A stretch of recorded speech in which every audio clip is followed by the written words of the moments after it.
Hello and welcome back in this very awesome requested video. It's been a while since I made a requested video for Mr. Isa Muhammad. He requests a lot of videos, and I mean a lot of engines. It's awesome to see these amazing requests, but yeah, I mean I need to give a chance to other people, but it's okay. I love to make videos for Mr. Isa because he requests always very unique engines, like this one for example. As you can see, he requested the Honda E07A or E07A, the MTREC version, which has the individual throttle bodies. So this engine actually is an inline 3 engine made from aluminium, and it's very complex, not complex, very compact and very awesome because they used it in some K cars. And as we all know, K cars are very popular in Japan, and they are very economical, and some of them, actually not all of them, some of them are very actually exciting to drive. I mean, like, I've seen videos on YouTube of people driving tiny K cars with turbochargers and all-wheel drive systems, which is really unique for these lightweight hatchbacks. They are not hatchbacks, they are K cars, but they look like hatchbacks, and they are absolutely joyful to drive. Very lightweight, very economical, and very tiny. So basically, all of these engines, they are around the 650cc and size. That's how the government want over there, and that's awesome. They are very compact and they are lightweight, as I mentioned. So let's start with the specs. But no, before we start with the specs, please remember, if you enjoyed the video, hit that like button, get subscribed, and share the video if you want to share it. And now we can start with the specs. So we have inline 3 engine, aluminium block, 66mm on the bore, 64mm on the stroke, which equals 656.9cc engine. Single overhead camshaft, 4 valves per cylinder. We have aluminium head, no variable valve lift technology, of course. And we have cast iron crankshaft, cast connecting rod, and cast pistons. Regular cast. 10.0 is the compression ratio, with 89 on the cam profile, and variable valve timing on the camshaft itself, which is awesome. Zero quality on the camshaft and everything related to it, naturally aspirated. Multi-point fuel injection with individual throttle bodies or in throttle per cylinder. We have standard intake manifold. Regular 91 octane fuel is needed. 14.2 is the air fuel ratio, with 72 on the ignition timing. The engine RPM is 9,000, as you can see, with zero quality on the fuel system. And I'm using short cast header with a single exhaust pipe. 1.3 inch is the exhaust diameter, or 31.8 millimeters. 3-way catalytic converter, and no first muffler, and a straight through second muffler with zero quality. The final result is 63.2 horsepower at 8,500 RPM and 44 pound-feet of torque at 6,800. Now the numbers are very correct. The power peak is very correct, but the torque peak is a little bit different from the real engine. The engine is reliable, it's economical, 70%. Remember, this is like a high performance K car engine. This is not a regular K car engine, because regular K car engines usually they are like in the 20, 25, 24, 23% of fuel efficiency or fuel economy, but this one is 17 because of the high performance camshaft in it, and the power output, actually, because it's only 660cc engine and it's making 63 horsepower. Now this is good, this is not bad. I mean, if you want to turbocharge this beast, I mean, you can get it to 90, even 100 horsepower. But can you imagine 660cc engine with 100 horsepower? Now that's massive. It's like 1,000 horsepower V8. That's how powerful it is. And if you want to compare the weight and the size for this kind of power, this is very good, naturally aspirated. So we have let's see, 48 on the noise, which is like sporty noise to it. It's still quiet, but sporty noise to it. It has very good throttle response. Smoothness, this is not a strong point for the 3-cylinder engines, because these engines are not really smooth, because they are not really balanced well, because only 3 cylinders. Like 4-cylinder is better, 5-cylinder is much better, 6-cylinder is very smooth, but 3-cylinder, no. Just no. If you are looking for a smooth engine, don't look for a 3-cylinder engine. Let's see, the engine is torquey, and it's very good. I mean, look at the engineering time, very low. Production unit extremely low. That's very good, and it's very lightweight. 52 kilograms. I mean, yes, I know that the internals are made from cast materials, but the engine block is made from aluminium, and the cylinder head is made from aluminium, and all of this makes the engine very lightweight. I mean, if you can change the internals into forged, but obviously you don't need that, because let me show you why. These internals, the normal zero quality cast internals, they can go all the way to 9,400 RPM. Yes, 9,400 from the factory, and that is pretty awesome. I mean, the crankshaft, cast iron crankshaft, can go to 10,800 RPM. It's like a bike engine, and it's made from cast iron, the crankshaft. That's awesome. I mean, if you can change it to forged internals, or maybe billet steel, you can go like to 15,000 to 14,000 RPM. That's very awesome. Can you imagine a 14,000 RPM car engine? Yes, so that's how this engine is. Now let's fire it up and let me show you how it will rev and how it will sound. As you can hear, it has very awesome note at idle.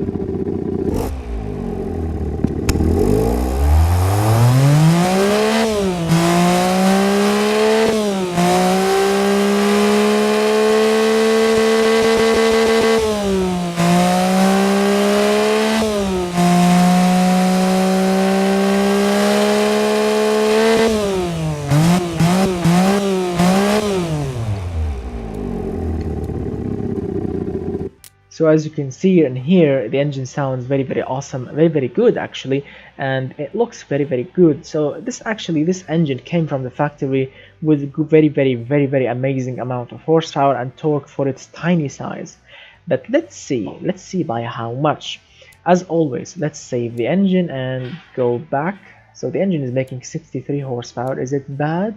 So it's the second least amount of horsepower engine that I ever made, as you can see, because the least one is the Daewoo Tico. It produced only 45 horsepower, but this one is making 63, so it's very close, but at the same time it's the second least powerful engine here. Oh, I made a mistake. Let me go back. Sorry about that. Let's make a clone. Choose the stock clone, and because this clone here, it will not be a stock version. So as you can see, the same internals, the same materials, the same compression ratio, the same basically everything. As you can see, I mean, this engine comes from the factory with a very high performance camshaft. As you can see, I had to use like a racing camshaft so I can make this engine to produce its correct power and torque figures. So there is no point of putting more aggressive camshaft. Maybe we can, maybe we can't. So let's get going. Let's say that you bought this Honda K car. Maybe you are in Japan. Maybe you can import it. Maybe. So you had this K car and it's very good, but you want more horsepower. I mean, the car is already extremely lightweight, but you want power. You want more power. You want more oomph from your engine. So as always, let's start with the exhaust, because basically these exhausts are very restrictive, but this one is very good actually. It's not bad, but the headers are the header is very restrictive. So let's buy in Japan these engines are very popular, and you can find like absolutely every possible aftermarket part you want. Anything you can buy for this engine, you can find it in Japan. So let's say that you bought an aftermarket kit with a tubular header, and let's put a modern high flow Carrier converter, bypass valves on the second muffler. Let's see, +5 quality exhaust system. That's very good. That's very awesome. All right, so now we are making more power. The engine is it's cleaner than before, it's more reliable than before, and it's lighter than before. So let's hear the new exhaust.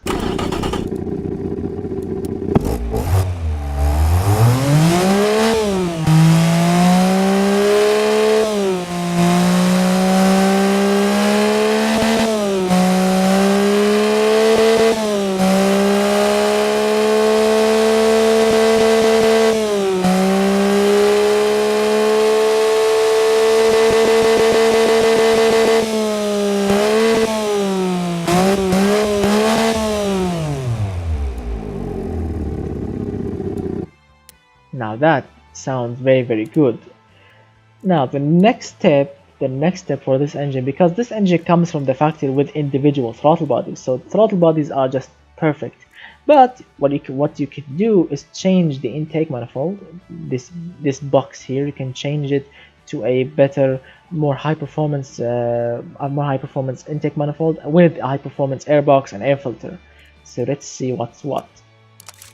So changes, as you can see, the new kit comes with shorter runners, bigger throttle bodies, a bigger intake manifold, and we have a bigger, as you can see, tube here with a high performance intake box and with high performance air filter. So all of these comes in a kit, and I presume that it's not cheap, but in Japan they are very cheap. They are very, and I mean very cheap, because these engines and these cars are very popular over there. So what we gained is extra 1 horsepower and a little bit of torque, like along the range, along the graph. So let's fire it up and see what's what. And of course more fuel efficiency and a little bit more noise.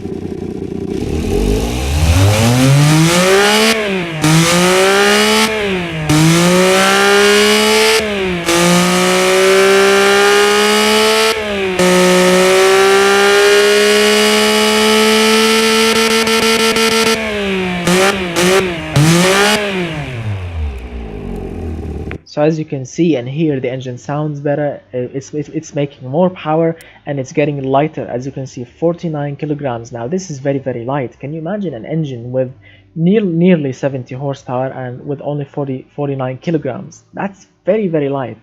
I mean, I can pick it up. That's very awesome. I mean, I exercise and I think I can pick it up in a correct position. That's very awesome. I mean, a bodybuilder can play basketball with it. That's very awesome. I mean, this engine is very good. And remember, we are still using 91 octane fuel. I mean, this engine is very efficient. Low air fuel ratio for 91 octane fuel. 10.021 is the compression ratio. I mean, this engine is very good, really. Now the next step is to go to the dyno and of course tweak the ECU, add more ignition timing, maybe fuel, maybe a little bit of fuel, maybe not. No, let's not add any fuel. But this way, with more ignition timing, we gain like extra 2 horsepower, and the power peaks is a little bit late, like 8,800 rpm, a little bit more torque. That's very awesome. And we didn't change any part, just tune the ECU.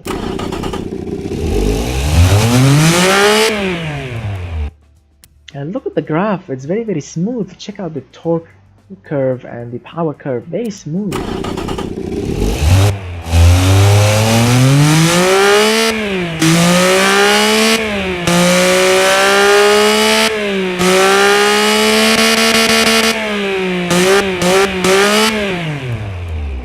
And as you can see, the engine is very responsive. It's still the same smoothness. It's a little bit loud, but we are using all the octane. It has better fuel economy right now. It's lighter than before. It's perfect, right? So the engine is perfect so far. But if we want to turbocharge it with the stock 10.021 compression, we need to pull out some of the ignition, add a little bit of fuel in, and of course bolt on a turbocharger. So let's start and tweak it, because I don't want to tweak the cam profile. The cam profile itself is perfect right now. It's really perfect. No need to go higher, because it will lose torque and it will start to be a racing engine, and I don't want to make this engine a racing engine. I want to keep it a street high performance engine. So let's pull like a lot of timing in. I know we lost a lot of power, don't worry. Let's add a little bit of fuel in, like let's say 13.8 as a start. Turbocharge it, ball bearing, let's see, small intercooler, max out air ratio, minimum turbine, minimum compressor. And actually we need to decrease the air ratio as well. Wow. So it's very restrictive. So this turbo is actually rubbish. So it will kick in at 3600. There is no point actually of going like, let's see, compressor is good. No, it's not good. Turbine, I mean like that. Wow, the turbo is really rubbish. So let's see, 95 octane fuel. Let's tweak it now. So let's say like a 10 psi of boost. Alright, so I'm sorry, yeah, the engine was knocking. After solving the knocking problem, the engine is running perfect right now. So there is no point of adding like maxed out AR ratio. 106, that's perfect. How about the compressor size? We can add like a little bit bigger compressor. These engines really take tiny turbos. They don't need extremely powerful turbos or big turbos. Just perfect turbo, perfect tune, and job done. Nothing else to do. Let's see. So 42 on the ignition timing. +5 quality turbo. I want 100 horse. I really want 100 horsepower. 91 horsepower. Let's check the exhaust system. Like go with 1.5 inch of exhaust diameter. Perfect.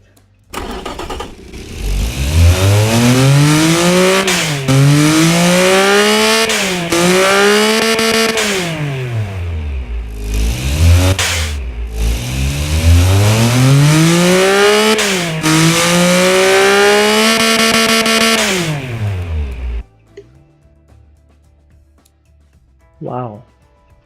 Sorry, I was yawning a little bit. So let's see, like if I want to add a little bit more fuel in and like a lot of ignition timing, 95 horsepower, but unfortunately the power peak is very early, and I don't like that. So to fix that, we need to put a bigger compressor, a little bit less boost, not by too much, like 30. AR ratio, no. Turbine, 99 horsepower, that's good. Let's see what else. Little bit fuel in. I want to fix the power peaks. So 8,300 is good so far. Wow, actually we can 8,300 is the best option so far. 8,300 RPM at 41 on the ignition timing. So as you can see, it takes a while to tweak an engine very good. 1.5 inch. You can go with like not very aggressive, not with very aggressive camshaft, but you can go with 98. Like +5 quality because it's aftermarket. It's a Japanese camshaft, so it should be very high quality. Alright, so we are good right now. 51 on the ignition timing, which will give us 8,600. The RPM, the power peaks at 8,600. Let's see, is the turbo good or rubbish? No, I don't like that.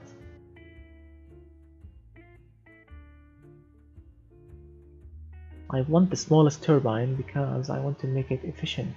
Smallest turbine, 1.16 of the air ratio, that's good.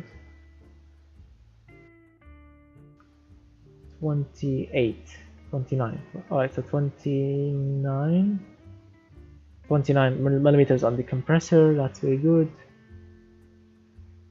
161 horsepower supporting intercooler, that's very awesome. Let's see, more ignition in. Right, it's perfect. Let's fire it up.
That is a very awesome engine. So this is the final result: 104.4 horsepower at 8,600 rpm and 70.7 pound-feet of torque at 7,200. So the torque can keep up going. As you can see, the torque will keep on going all the way to 7,200, and the power all the way to 8,600.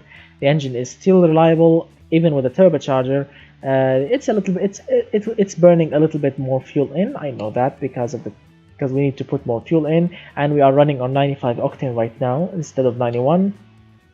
The engine is quieter than before, which is awesome, and the throttle response is less than before, of course, because of the turbo. The turbo restrict a little bit of air, and of course the engine is a little bit better in smoothness, or a little bit worse actually, because we have chosen a racing, like a real racing camshaft. That's very awesome, and it's a little bit heavy because of the turbo equipment and the intercooler.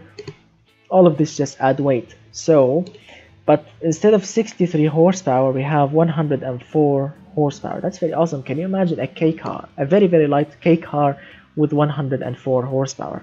It will be like a rocket ship. That's very awesome. So I really hope that you enjoyed the video, and thank you so much, Mr. Isa Muhammad, for this amazing requested video. I hope that you enjoyed it, and thank you so much guys for watching. Let me give a shout out to Mr. ADAX-X, because his birthday is tomorrow, so I'm gonna wish him, and all of us are wishing him, a very happy birthday. So thank you so much guys for watching. If you enjoyed the video, please hit that like button, get subscribed, share the video if you want to share it, watch all my previous videos, because I promise you will like them all. Like, I made more than 630 videos. Like, you will find like basically every car you are dreaming of, completely like made in automation game, maybe some cars, maybe something similar to them, or maybe replicas of other engines. I did everything. So enjoy watching all my videos, and again, keep requesting videos, keep requesting engines, and I'm gonna make them all as soon as possible. And I apologize, like if I forgot or forget to do any of them, just remind me and I will do it as soon as possible. So thank you so much for watching. I'm gonna see you very soon, and goodbye for now, my friends.